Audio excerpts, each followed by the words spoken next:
For 5 long years, my world revolved around one man, my husband, Martin. I gave up my job, my morning walks, even my group chats with old friends. Everything became about his medications, his doctor visits, his pain. At first, I didn't mind. I had promised, in sickness and in health, and I meant it. I believed love was supposed to be quiet and constant, like folding laundry or holding someone's hand when they're too weak to hold back.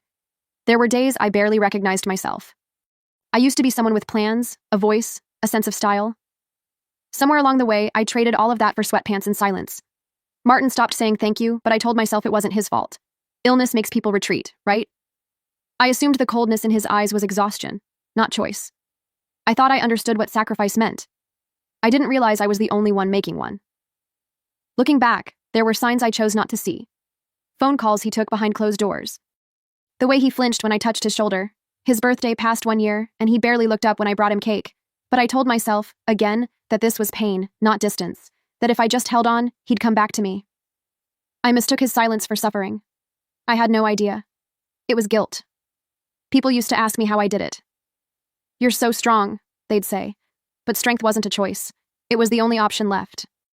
I'd smile politely, change the subject, and pretend I didn't hear the exhaustion in my own voice. I stopped talking about the nights I cried in the kitchen while reheating soup. I stopped explaining how lonely it is to share a bed with someone who barely acknowledges your presence. It's not that I wanted praise, I just wanted to feel like I mattered. There's a strange kind of erosion that happens when you're needed, but not seen. At some point, I became invisible, not just to Martin, but to myself. My name stopped sounding like mine. I was just the wife, the caretaker, the one who made sure the refills were picked up and the sheets were clean. No one asked what I was reading or how I was sleeping. Honestly, I wasn't doing much of either. I just kept going. It's what I thought love demanded. But love, real love, it's not supposed to leave you feeling like a shadow. I told myself that over and over, whispering it like a prayer while scrubbing the same kitchen counter for the 3rd time in an hour. I convinced myself this season would pass, that one day Martin would turn to me, eyes soft again, and say, "Thank you for staying." I held on to that image like a lighthouse. All the while, the tide was already pulling me under. I used to replay our wedding vows in my mind, especially during the hardest days. For better or worse, in sickness and in health. I clung to those words like a lifeline. They gave purpose to the endless routine, the sorting of pills, the quiet dinners, the way I learned to decode the meaning behind a grunt or a sigh. I never thought to question whether Martin was holding up his end of the promise. I just assumed we were both weathering the same storm. But now, thinking back, I wonder if we were even in the same boat. While I was patching holes and steering through the fog, was he already swimming toward shore? There were moments, brief, fleeting ones, where I sensed something slipping. A look he gave me that felt more like obligation than affection. A comment he made that landed too hard. I ignored it. I told myself he was tired, that I was tired, that this was just part of marriage. I didn't know that while I was fighting for us, he was building a life I wasn't part of. I didn't know that every quiet dinner, every skipped birthday, every long, aching silence wasn't about pain. It was about guilt.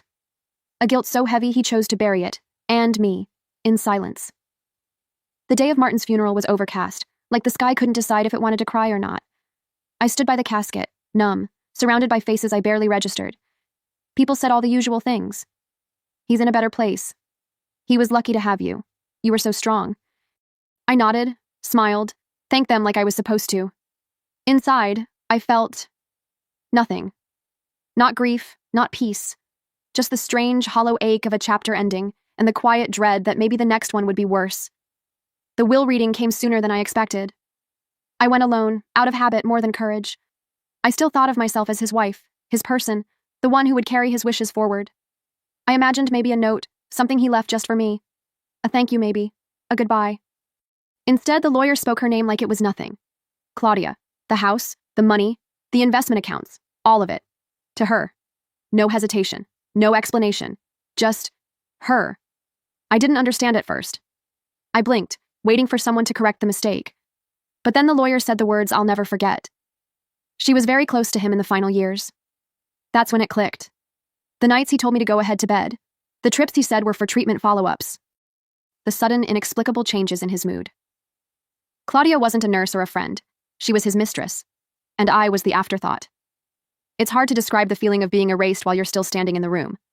My name wasn't even mentioned in the will. Not once. No keepsake, no letter, not even the courtesy of closure. Just a signature, neatly typed, gifting my entire life to another woman. I sat there frozen, heart pounding in my ears, wondering how someone I cared for so deeply could leave me so thoroughly behind. I wasn't just betrayed, I was discarded. The lawyer kept talking, but I stopped listening.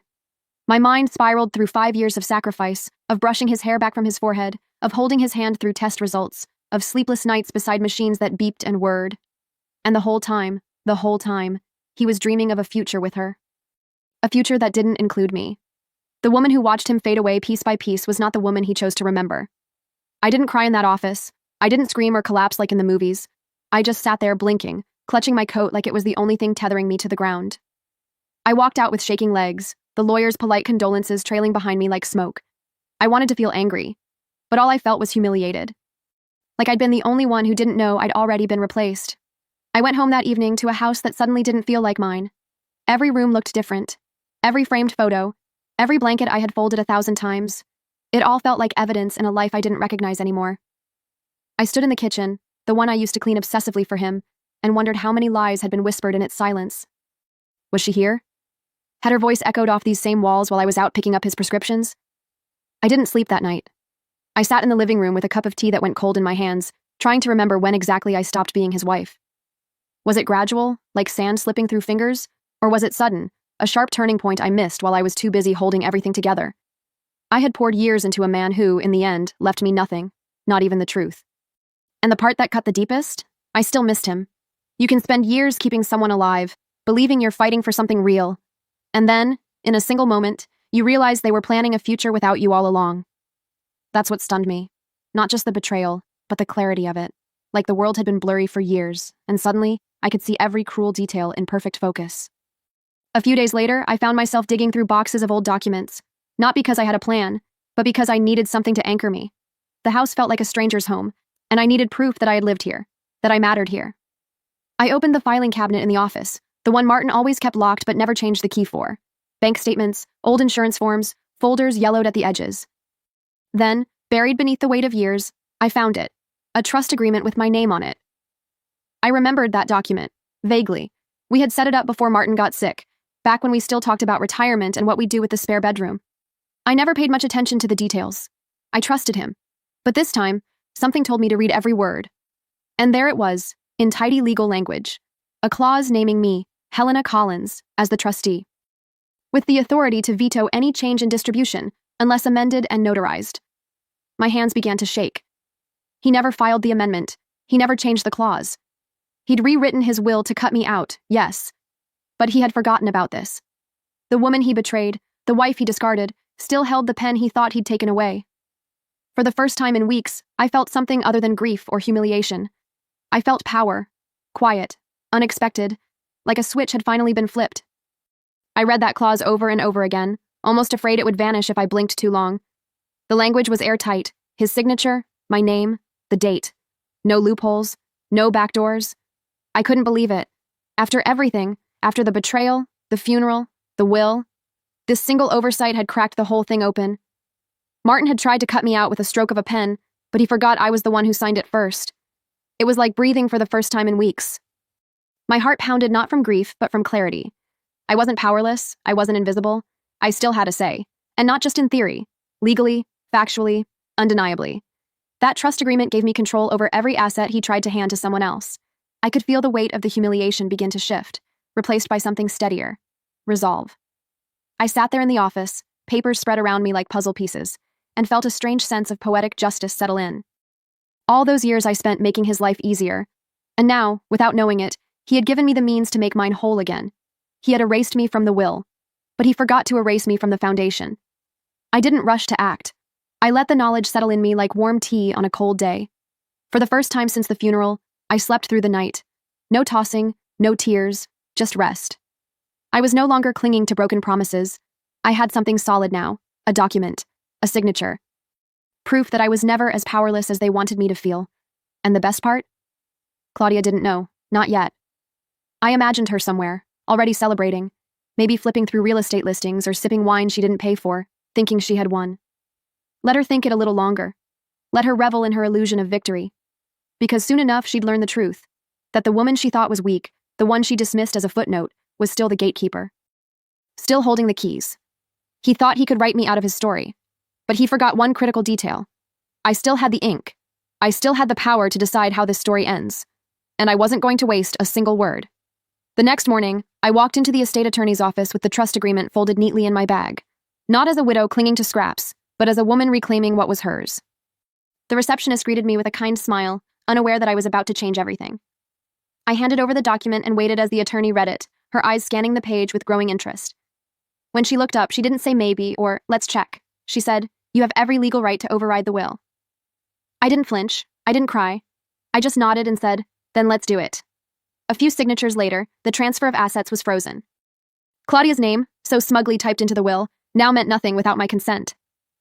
I felt something shift deep inside me, like a steel rod rising in my spine. I wasn't erasing her out of vengeance. I was restoring balance, restoring myself. It didn't take long for Claudia to find out. She called me, of course. I didn't answer. Then came the messages. Desperate, then angry, then demanding. It's mine. He wanted me to have it. I read every word in silence, then typed back a single line. You took my husband. You don't get to take my life too. And with that, I blocked her number. I didn't scream or lash out. That wasn't my style. Never had been. But there's a kind of fury that doesn't need volume. It sits still in your chest, calm and deliberate, and moves like a tide no one sees coming. That's the energy I carried with me as I reviewed the portfolio, properties, accounts, assets he'd meant to hand to her. I took each one in my hands, examined its worth, and made decisions he never imagined I'd be the one making. There was a beach house I'd never seen, a condo in his name across town, stocks in companies I didn't even know he followed. I sold them all, not out of spite, but strategy. With the proceeds, I made donations in his name, not to honor him, but to write a legacy that felt true. Women's shelters, cancer care, organizations that helped people rebuild after betrayal, loss, and abandonment. His name would live on, but in service of everything he failed to protect. People talk about revenge like it's fire, but I've learned it can be ice, cool, steady, patient. It doesn't have to scream to be sharp. It doesn't have to destroy to be felt. I wasn't burning his memory down. I was carving my own story from its wreckage. And I was just getting started.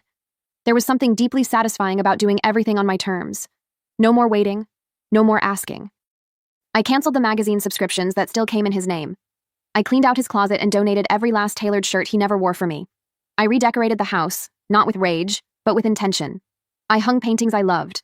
I played music he used to call noise. I breathed life into every corner he had hollowed out. One morning, I stood at the mailbox holding a letter addressed to the estate of Martin Collins, and for the first time, it didn't sting. It didn't feel like a cruel joke or a final insult. It felt like closure. I wasn't part of his legacy anymore. I had built my own, stronger, sharper, mine. He had tried to silence me with a document. I answered with action. He left me out of the will, yes, but I didn't fight to be written back in. I rewrote the ending altogether, one where I wasn't the footnote but the author. And the most poetic part? His name would live on exactly how I decided, not for what he took from me, but for what I chose to become in spite of him. I never took it to court, never sat down for a single interview or leaked a scandalous story to the press. I didn't need to. The power wasn't in the headlines, it was in the silence, in knowing I had won without raising my voice. There's a kind of peace that comes from not needing to prove anything. Let them talk. Let her rage. I had nothing to defend. My life was no longer built around someone else's damage. I moved to the coast, a quiet little town where no one knew my name, and no one cared who Martin Collins had been. I bought a small home that faced the sea. Every morning, I'd wake up to the sound of waves instead of beeping machines or passive-aggressive silence. I'd make coffee, stand barefoot on the porch, and breathe. Not because I was trying to heal anymore, but because I finally had room to live. Volunteering came naturally.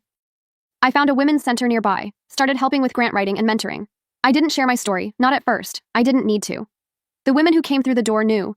They recognized the quiet in my eyes, the way I listened without flinching. We didn't bond over what we'd lost. We bonded over what we were learning to rebuild. Then came the lawsuit. Of course it did. Claudia couldn't let it go. She sued, claiming the will reflected Martin's true intentions. She tried to paint herself as the victim, the rightful heir, the grieving partner. I watched the chaos unfold from a distance, sipping tea on my porch while the world she thought she inherited slipped through her fingers. The clause held. The trust was airtight. And her case? It crumbled under the weight of its own arrogance. She lost, publicly, quietly, completely. The judge ruled in my favor without so much as a dramatic pause. It wasn't just a legal victory. It was a final, elegant punctuation mark on a story she had no right to rewrite. She had walked into a game thinking she knew the rules, but she never realized I helped write them. Not out of malice, out of memory, because I had been there from the beginning. I didn't celebrate with champagne or post some cryptic quote online. Instead, I wrote her a note.